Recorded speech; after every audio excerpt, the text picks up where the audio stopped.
Okay, we're looking at needing to fix this. So this can't be damaged like that, so we got to take that out and redo that. This is not high enough. It's right level with that, so there's no way to hook that up to that, because I mean they're right at the same distance.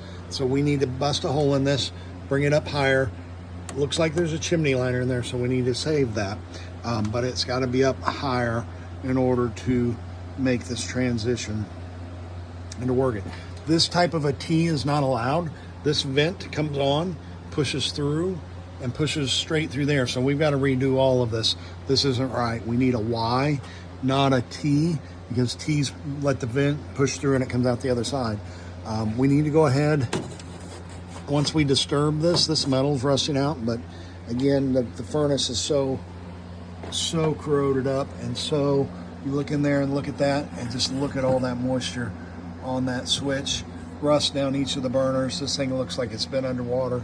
It needs more than a control board, and you've had safeties broke off, and the ends are even rusting off on those. Yeah, the furnace really needs to be replaced.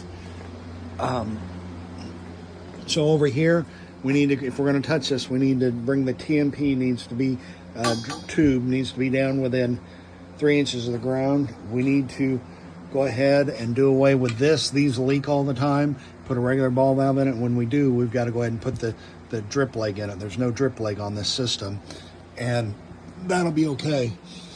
The PEX lines are not allowed to be, we got to run 18 inches of copper off this before we can connect to PEX. So we've got to redo and rebuild all of this. You've got CPVC again, but you just can't have PEX doing that. And we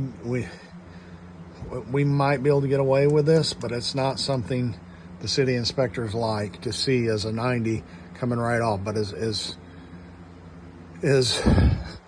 you've already bought the tank, and as high as it is, it may need to sit that way. But the best way to do that is to take the water heater and relocate it just right over here where I'm at, and then we can build we can raise that, get a little bit of slope to this, and get that this board in the way is going to create a major problem of getting slope.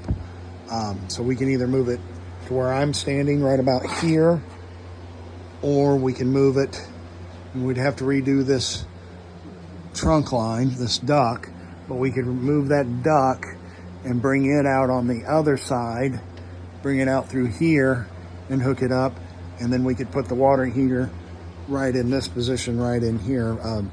But either way, moving the water heater in order to get the slope on this one would be real good, or we need to go ahead and put in a new water heater. Kind of up to you. I'll get you this video, let you see all that we got to change, but we got to change all that out. We've got to change that. That's rusted out. Get rid of that Y, or get rid of that T, put a Y in. 18 inches of copper and fittings down to the ground. Put a drip leg in. Go ahead and get rid of that while we're doing it, so you don't have any issues. We can leave the shutoff here as grandfathered in, but we do need to rebuild these, and you got to have a thermal expansion tank in the city limits of Topeka anytime a hot water heater's disconnected, so we'll no longer be grandfathered. We'll have to add the thermal expansion tank also.